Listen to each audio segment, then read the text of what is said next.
Welcome back, everybody, to Thanks for Your Concern. You're here with Berenice. And I'm Ella. Welcome back. It's a beautiful day outside. Yeah. This episode is going to come at you post Halloween. So hopefully everyone hmm had a good Hallows Eve, Hallow weekend. Berenice, what did Yeah. you get into? How was your Halloween and It the was like? good. It was cute. I've done a lot of things in October. And I don't know, like sometimes like birthdays, holidays, all of those things have really high expectations. And I feel like I had such a strong birthday and I had such a strong October in general that I was just like, let me just like lay low on Halloween and like go out to the places I frequent, hang out with the close homies and just dress up. So it's been like pretty minor. Today is actually Halloween. So today it's kind of the same idea. I'm just going to go to like one place with like my roommate. I'm dressing up as Skrillex. I'm super excited. I've always wanted to do that.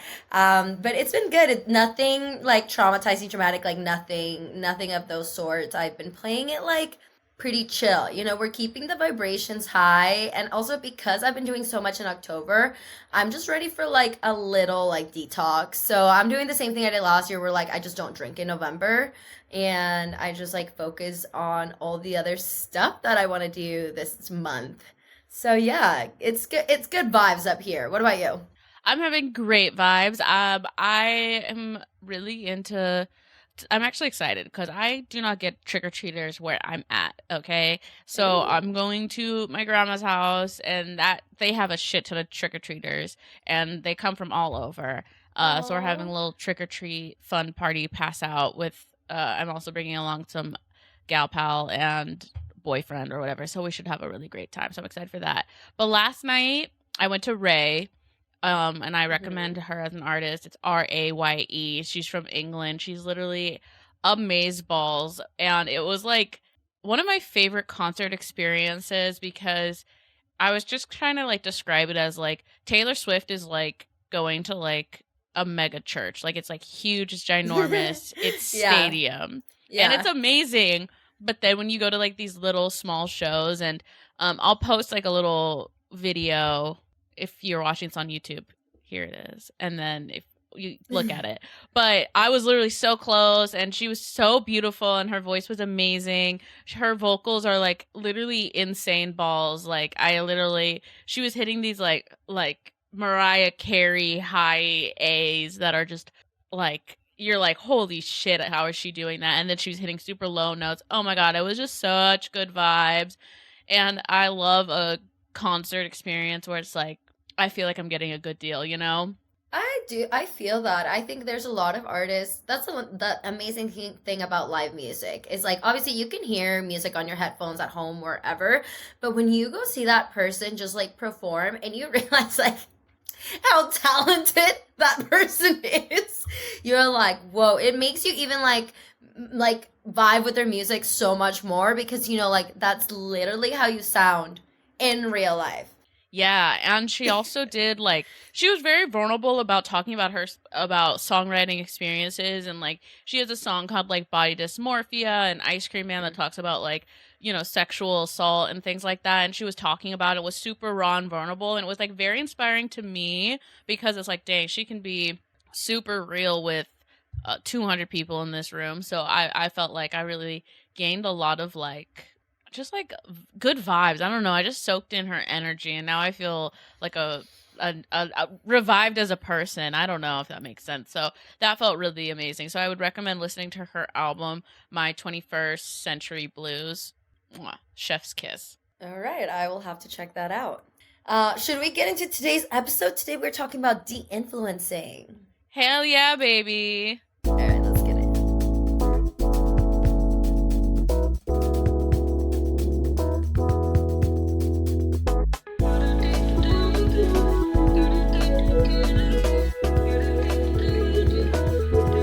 Well, thanks for your concern.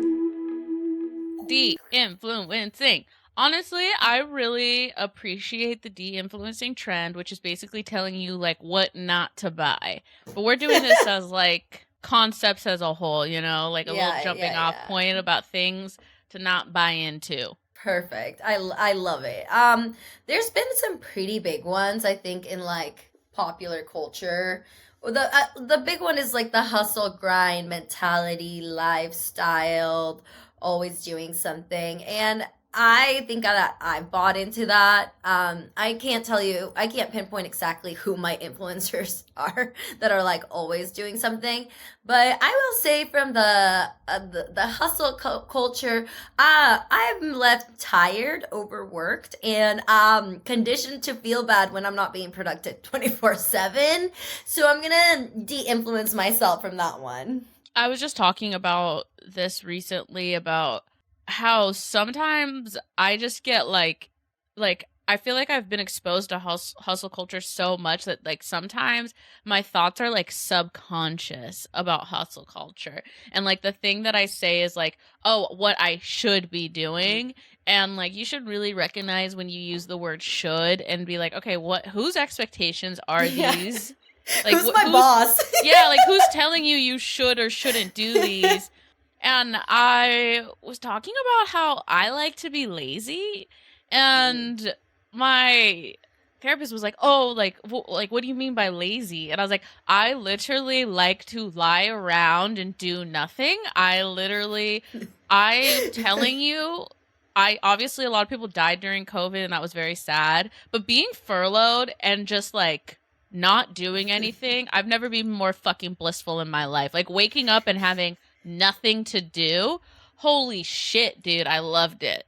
And so a lot of my like when I want to be like just hanging around because it would bring me joy, I'm like, no, I should be doing laundry. I should be cleaning my house. I should be working on this. It's like, should. Who the fuck is shoulding you? Yeah.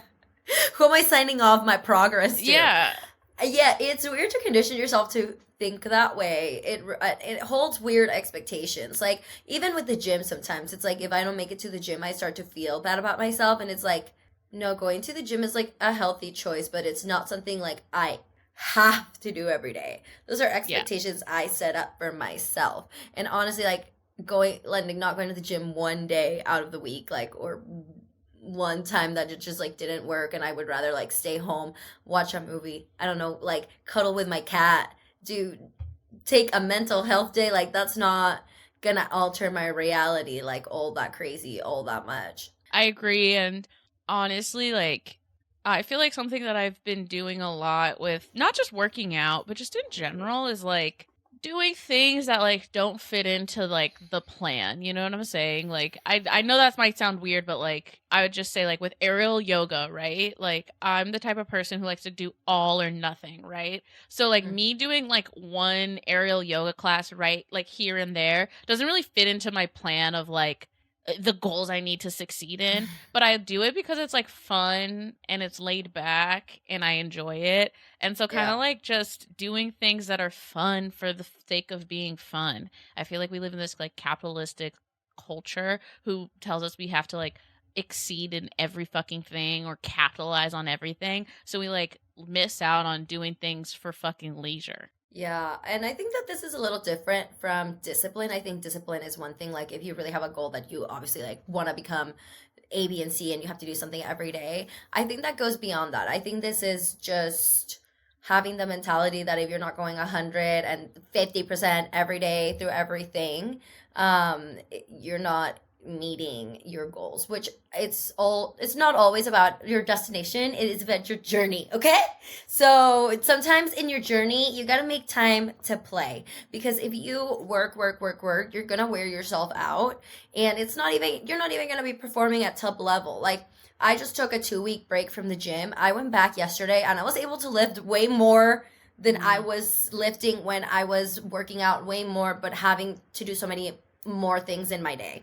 I feel like if you put more purpose and energy into something, it's more intentional in that way. In the same way, this is with work, okay?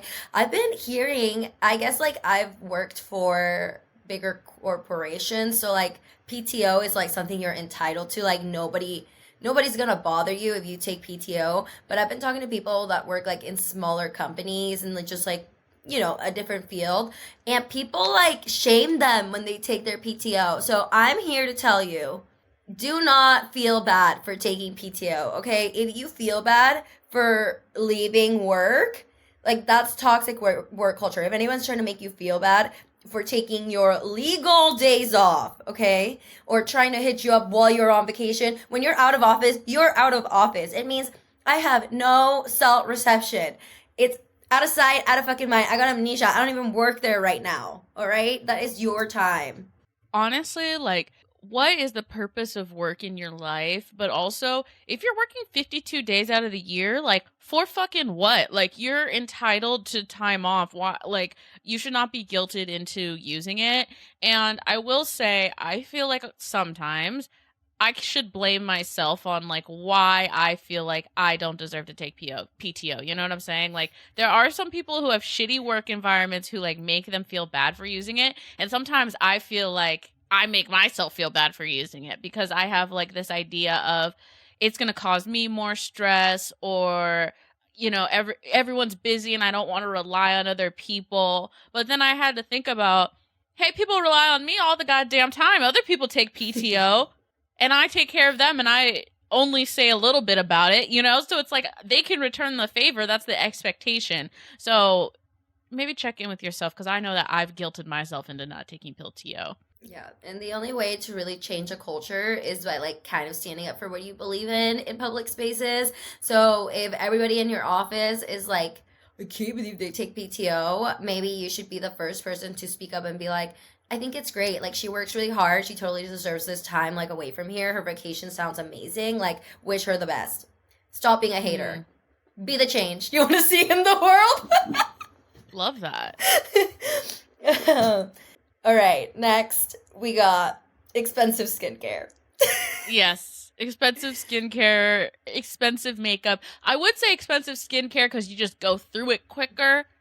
This one's kind of nuts because it wasn't as popular like when I was growing up, you know, to have like all these like creams and moisturizers and fucking retinol. And I somehow have become like a dermatologist on the side. Like every girl I know is like talking about hyaluronic acid. I'm like, I don't even know what these things are. Like, when did we get these biology degrees? When did we all of a sudden start like mixing these formulas? Because out of nowhere, we are using different language here. Okay, so I'm going to be honest, okay? So I'm a skincare girly through and through. I am currently taking, or I use tretinoin, which is prescription strength skincare. But let me tell you, that's the only thing that I buy that's really expensive now, because I kind of got de-influenced by someone who was like, unless you're using like prescription strength products, things are going to be really similar. Like, if you look at an ingredients list, like, we have regulations over where things can sit on an ingredients list, right? So if you look at an ingredients list and it has like the same order of ingredients, those are where it's going to have very similar makeups, okay? So at this point, we've gotten to drugstore brands that are just higher level than they were in the past. Like, I remember being in high school and being like, oh, I don't buy drugstore makeup, or I don't buy drugstore skincare, because I was like a wannabe YouTube influencer, right? Now, babes, I'll tell you my drugstore. I get all drugstore, mostly Korean. My whole skincare routine's probably like under $100, all right? I'm telling you, you don't need to do expensive skincare. The one time this girl got me, I went a little drunk into an Ulta. And pre-sober era. Yeah, pre-sober era. I was like in a fucking Ulta, and I was like, fuck it, I'm gonna have a treat yourself day. Dude, she got me, and like I got to the register and it rang up as like $200 worth of products for 2 products, and I just was too embarrassed to say no, so I bought them. Babes, they were great. They were not $100 for great, okay? Like, it just was not there. So I think that you should be also there's just too many steps. I feel like I'm guilty of this. You really don't need 15-step skincare routines. Keep it basic, keep it simple, but just be consistent in using it, okay? Don't be forced into buying the hottest new thing. Because there's always a new thing, babes. There's always a new thing that people are coming to, and there's not a lot of research on that. And then you'll just keep on buying. They want you to, like, be in this, like, I need this new thing mentality. Yeah, capitalism really be wild because I hadn't noticed like the level of like influencer culture until I hung out with my 13-year-old cousin. And this little girl is like too cool for school, but also just like we went into Sephora and she's like, "Well, I have this cream and I have this moisturizer, but I haven't tried this one because you can't find this one in Mexico." And I was like, I literally only used like lotion when I was 13. Like I didn't even have an idea of any of these things. And I'm like, and then there's this other girl on TikTok that she blew up and she's also like in middle school and she's like super mean. Well, she's Oh, like yeah. doing like thousands of dollars worth of skincare. Honestly, I'm gonna be honest. I know exactly who you're talking about, and that's who I thought I was in middle school. But I was using like Proactive, you know, like I bet like people are just gonna age amazing because I love it. it's gonna be good, but yeah, Oh, or actually, bad. I was at a work party and someone asked me my age, which I thought was highly inappropriate, but whatever. And I was like, I'm 29. I'm damn near 30. And they were like, oh my gosh, your skin looks so youthful. Like, you look so amazing. And you're And I like, was like, oh, Flags. well, I don't mind a little compliment. But, babes, all Korean skincare, all super cheap. Maybe I'll do a little TikTok on our Instagram to help you guys out because it's very low cost. I would love that. Next one, this kind of goes with the skincare routine and the vision of like who you should be. There's like this motion of like the clean girl aesthetic and like self-care and like this like wholesome living that I've been seeing where I'm like, I just like do not feel like fit this mold of girl, nor do I want to. But like I still practice like self-care and like all the other good things. So I wanted to debunk a little bit of like having this specific image as like you're on top of your game. You know what I mean? I mean, do what you can. I think honestly, not to diagnose people, but I'm saying I feel like being like super regimented in like your lifestyle is like the illusion of control. I think there is a degree of having a clean space. I will say Yeah. having a clean space, I think makes me a happier human being. But like, I feel like, do you know like Keeping Up with the Kardashians? Yeah. Like Chloe, she started off as like a clean girl aesthetic and now she has like full on OCD that she talks about on the show, right? And I feel like it's just like, and she's put this out here. This is not things I'm saying, but like people are like, well, it's just like people like this sense of control. And you, as much as you can have a perfectly clean house, but your life might still go to shit, you know? So I think we have this like, I should have all my dishes done. I should have the perfect clean house. I should live this aesthetic life that I can film and feel like I've made it and been success. Who's the should? Who are you doing this for, babes? If it's causing Again. you terror and anxiety, maybe re-examine. Or maybe it's just not your style. Like sometimes I see that people don't want to like venture out of like, well, it's like white and beige and tan and that's all I like. I'm like, is it really all you like? They're like, well, I like green. And I'm like, okay, then implement green. Like, you know what I mean? Like sometimes Yeah. I think like people chase that image that's like so popularized that rather than like create whatever works for them. And I've seen people do like 180 switches where they're like, suddenly, like, what happened to the girl you used to be? I mean, that's cool if you don't like anything about her, but do I buy that you completely went like 180 from like alternative to like super like clean aesthetic? I just don't buy it. I just don't buy it. That there's something going on behind that. You know, I will say this. I feel like furniture is so expensive. Sometimes a clean girl aesthetic is just like affordable. You know, like you can get a really nice gray couch. Like, babe, let me tell you, you could get a gray couch that looks luxe for cheap. Like, I would love to have like a Victorian velvet couch moment, but I know for a goddamn fact that's like $3,000, $5,000. Now, would I ever spend $5,000 on a white couch? Hell to the fucking no, because it's a white couch. But you can find a decent gray white couch for like $100, $125. Like, I feel like part of the beige aesthetic is it's IKEA, but now Oh, it's it's cute. like it's looking expensive, but it really isn't. So it's like, Yeah, got you. I can't afford Yeah, my aesthetic right now, but I will one day. I'm still working on it. I need a truck so I can start, and I need to learn how to upholstery. yeah.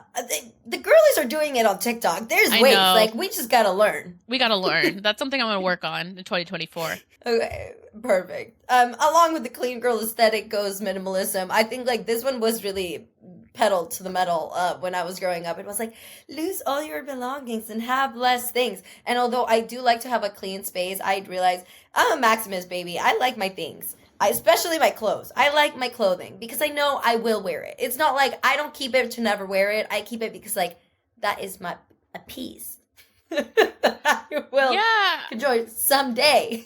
No one would come into my house and think that I'm a minimalist, but truly I feel like I'm a minimalist. But only because, bro, you can only move your stuff so many times before you realize I don't give a fuck about this. I feel like what Yeah. you should really do is like Marie Kondo's, like, if it brings you joy. I think that people, if it brings you joy, you should have as much stuff as you want. But for me personally, I think I was just like holding on to little knickknacks that didn't spark anything in me, you know? I got better about throwing a lot of things away from moving too. It's like, you move across the country and you realize whatever's left, throw that shit out. Like, it doesn't I matter. haven't thought about it. I don't need it. But if you like your things, you like your things. Don't let people shame you of not liking your things. Okay, there's a balance with that. If you can't store your things, you need to reconsider though. Like you need to make some choices. So I realized that I'm a try hard bitch, and it came across to me when I realized that I had a lot of pressure into trying to make things look like effortless when I really was putting a lot of work into things, and I'm like, I don't like the expectation that this took no effort. You know what I mean? Like sometimes they're like, "Oh, you did that so effortlessly. Like it seems like you just get it done." And I'm like, "No, I bust my ass to do this." Yeah, I don't like effortless. Also like I don't like the term like high maintenance when you're maintaining yourself. You know what I'm saying? Yes. Like I feel like Yes. sometimes like I'll see on the internet being like, "Oh, this girl's so high maintenance." Well, yeah, I'm maintaining myself. Who gives a fuck how high maintenance I am? I'm the person who's paying for all this shit. I'm the person who's maintaining myself. Like, you know, and people will insert themselves into other people's business being like, "Oh, I could never do all this. This is so extra." Well, no one's asking you to. I'm doing this for myself and I'm enjoying it. I feel like this goes along with like the people wanting the chill girl aesthetic. Like I'm not a chill girl. I never want to be placed in that category because if people think like you're a chill girl, they're going to treat you like a chill girl. And I work too damn hard for that, okay? I think you should normalize showing progress and things that you're working on too. Like nothing is like you're gonna get it right the first time. You know, I feel like sometimes people really like to show their best work, but sometimes you just gotta put some other shit that you're working on that might not be fully there yet. It like really normalizes to people that you're starting somewhere. Like you don't just like get good at something out of nowhere. Like I think that's so unrealistic. And it makes people think like starting something new is gonna be like the worst thing ever. There are learning curves to everything, but if you put time and you put like work into it, it's gonna turn into something. And obviously that's a reflection of yourself at the end of the day. If I'm treating myself like I work hard so I'm high maintenance, is because I put a lot of effort into myself, and I feel like you should also put that effort into if you want to get to know me, you know? I fully feel like being a chill girl or like trying to achieve that like hurts you in the long run and you should just like be yourself. I'm now very upfront and real with how long it's going to take me to get ready, okay? Right? I'm not going to pretend like it's Oh, only going to take good. me 15 Good. minutes. I'm glad. I know, right? I don't pretend like it's only going to be 15 minutes to get ready. I will be like, hey, bro. But yeah, I'll be like, yo, that timeline is not gonna work with how long it takes me to get ready. So like let's plan out a different timeline. Being upfront really early on with that and just being yourself. And then also I'm also the type of person who likes to plan things, okay? I think sometimes when you give off the chill girl energy, people think that they don't have to plan with you and that you're just going to go with the flow. No, bitch, I Yeah. like plans. I have things to do. I'm not just going to be, I'm not here when it's best works for you. You're going to need to put some time on my calendar, okay? Hate to say that, but that's just how it is. I actually gave this advice to my roommate. She's a little younger than me. So, she, like, there's just some things in life I've learned, like, specifically, like, going on dates and stuff, where I'm like, no, you have to let somebody know that your time is valuable or they're gonna treat it like it isn't. Like, if they come at you and say 8-ish, bitch, what does that 8-ish mean? No, like, please let me know exactly what time so I can plan out my day. Because, like, I have shit going on. You know what I mean? So, Yeah. yeah. I've seen this with sewing. Like sometimes before I show like progress videos on TikTok and stuff like that, and I just be like, here's what I made. And people would be like, can you make me this? Or can you do that? And I'm like, this took me hours. No, I'm not gonna put like it's not I like things like that are just like ugh. But at the end of the day, it's like my job to communicate like this took me a lot of effort. There's absolutely no way you're A, getting this for free, or two, like the expectation is I can just like whip this out of thin air. You know what I mean? And I think So people like the honesty and the realness and progress. yeah, Like they love that shit. yeah. You show your true colors.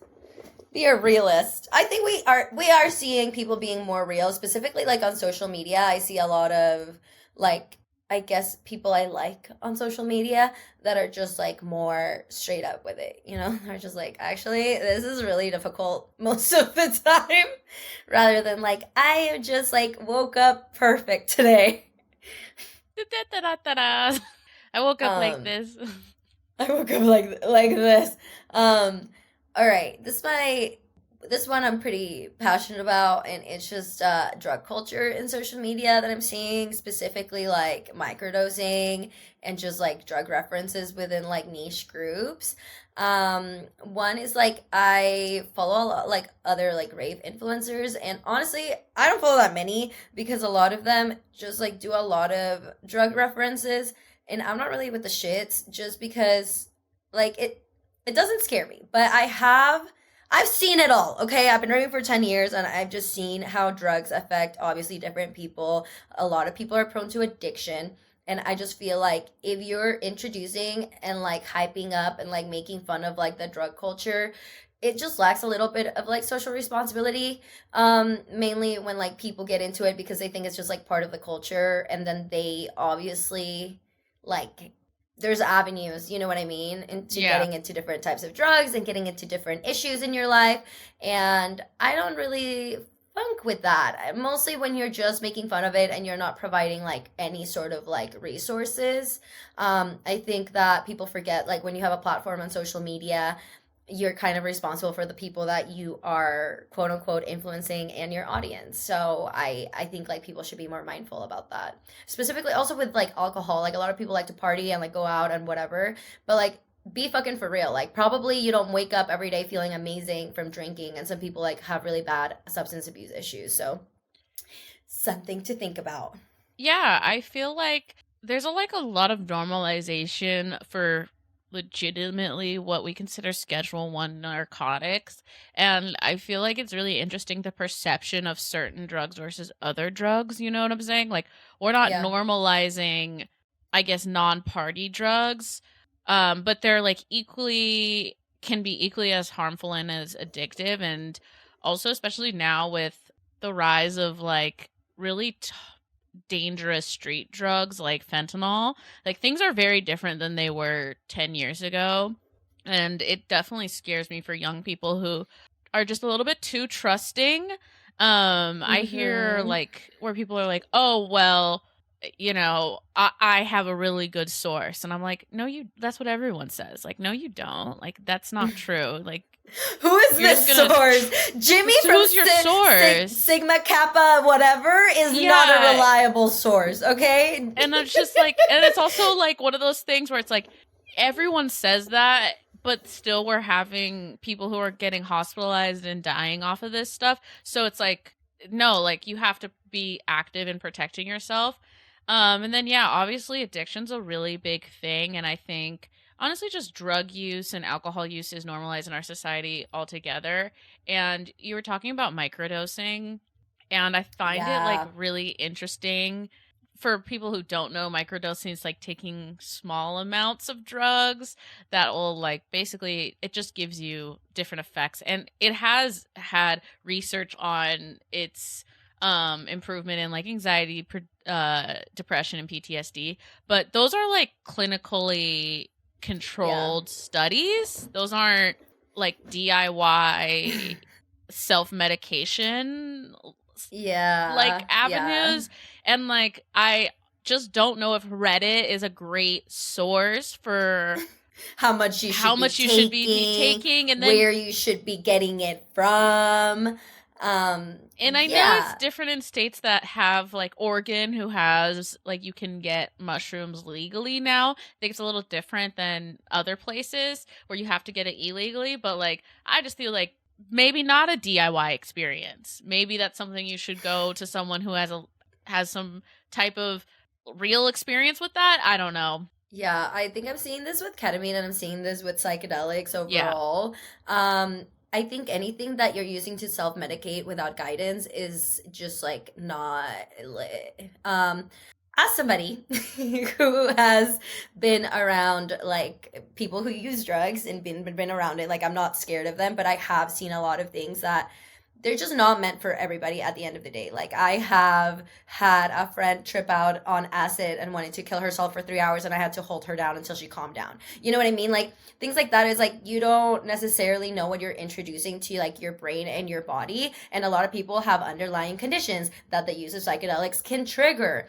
And I don't necessarily think that you need like trips. Like a lot of people right now are like, I should go on like an ayahuasca trip and like go find myself. You do not need to do that, all right? Like if you're confused about your identity or your place in the world or like you're fucking bored, change up your lifestyle. Like you can literally change up your routine, start hanging out with different people, get a hobby. You're gonna start to see the world differently. At the end of the day, it is about perspective. And that's why a lot of people like use psychedelics because they want to find a different perspective. So I think there's like other ways around it other than like thinking like let me just like ingest this and see how it goes, just from watching like a lot of other people do it and like Yeah. more times than not people get hooked on psychedelics and like you can tell when I tell you like you mostly like in the rave community I'll meet some of the kindest souls but I'm just like they're just not fully there anymore, like they Yeah. are over here, and you know like it, I would just say like be mindful and be careful with the things that like you're getting into, mostly because right now everybody's like, yeah, it's just like microdose like here and there to like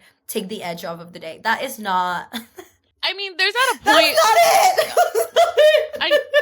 at some point you're kind of just getting high. You're just getting a little high.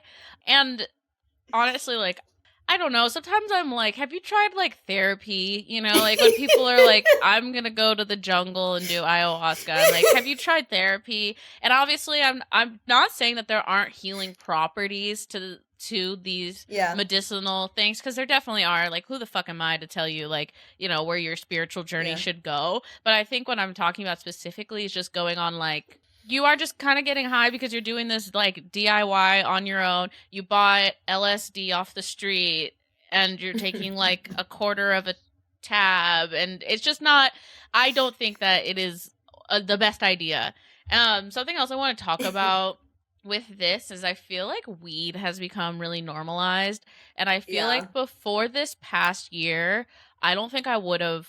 I think I've had a really big different perspective on weed and weed addiction. I feel like before this year I would have been like, no, I don't think you can be addicted to weed, right?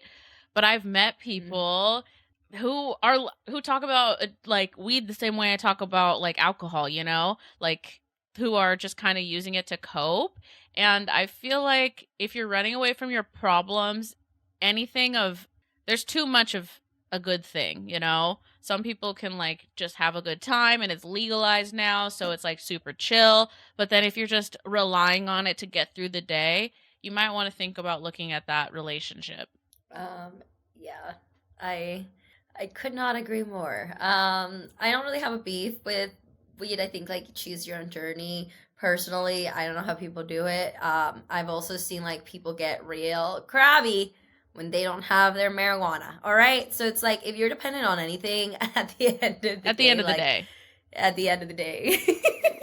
Maybe look into that. I don't know. I don't know. I couldn't tell. I'm not one to judge. Okay, I drink like so much caffeine a day. I'd probably like if you cut that out, I'd be like, who am I? I honestly, I don't even feel like I'm judging people, but I feel like I'm just talking about it because I don't think it's talked about, and I think That's that true. people like and I mean, I know like this with me, like I didn't really think about my relationship with alcohol for a really long time because I don't think I saw my use as a traditional like alcoholic use because I was like a super big binge drinker, right? And like work hard, play hard mentality where I was like, you know, fucking keeping it together Monday through Friday and then on the weekend would go on a bender. And I wish that I had known at the time that that was just really unhealthy. And I think I'm just seeing the same thing where it's like a lot of people will say, oh no, smoking weed's fine. Like no matter what, like smoking weed's not addictive. And then people kind of stop getting help because they don't really think that they have a problem because it's not talked about at all.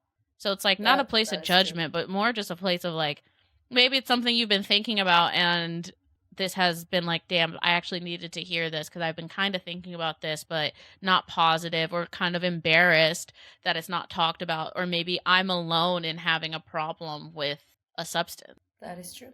That is true. And I don't know, like at the end of the day, like it's your journey, it's your lifestyle, but you can always switch it up if something ain't working out. Some people are really, really good stoners. Like they are productive human beings, and some people are not. So I guess see the effects that it has on you. Yeah, I think so. And I mean, always good to just try something different. Like if you really want to see what the role of a certain thing is in your life, like just change it up. Like, you know, do a couple weeks. Tea breaks. Take a tea break. I mean, some people might need to take a little rave break. Like, I know, like, I was going so hard. I was going to a rave, like, you know, there's one point in my life, I was going to a rave or 2 raves a fucking week. And that's like me. I know. Well, it's cool. Guess what? That might be negatively affecting some people trying to go to 2 raves a week. And if you take a break for a month, you could be like, dang, I really was chasing the dragon with these raves. And I actually would really prefer to just go to 1 a month, you know? It does make you value them a lot more. Like when you take a break and then you go back, you're like, I forgot how much I love this. Yeah. So, I mean, I just think it's anything in your life that you want to do a little differently. Like, for instance, if you have been like keeping a perfect house for a month, like what would happen if you went 2 days without cleaning? Like how does your body react to that? And if you have like a fucking if you have anxiety attacks about not cleaning, then maybe we need like to talk about why, you know? Yeah. All right. Well, now we're ranting, all right? So let's quit while we're ahead. I'm not ranting. I'm giving. I'm perfecting people's lives. No, I'm just joking. All right. Yeah, so that's de-influencing. Babes, I'm on a no-spend November little journey, so if maybe you could join me, all right, and not spend any money in November besides what you need and basic needs. Basic needs, and then anything I want, I'm writing it down in my journal, and in December I'll review that list. I like that. Mm-hmm. Maybe I'll join you. November's always good though. Like I don't know what it is. I think maybe it's because I'm usually like so depressed by November that like the seasonal depression, my body's like on overdrive. But we'll talk about that next week. Well, everybody, make sure that you're following us on social media. We're at Thanks Number 4 Your Concern. I'm at Ella L. Tudor. And I'm at Bernice Diaz M. And as usual, please subscribe to the podcast. Send this to a friend that might need to hear this, and make sure to rate and review the podcast. We love you all, and we're excited for next week's episode. We'll see you next week. Bye. See you later. Bye.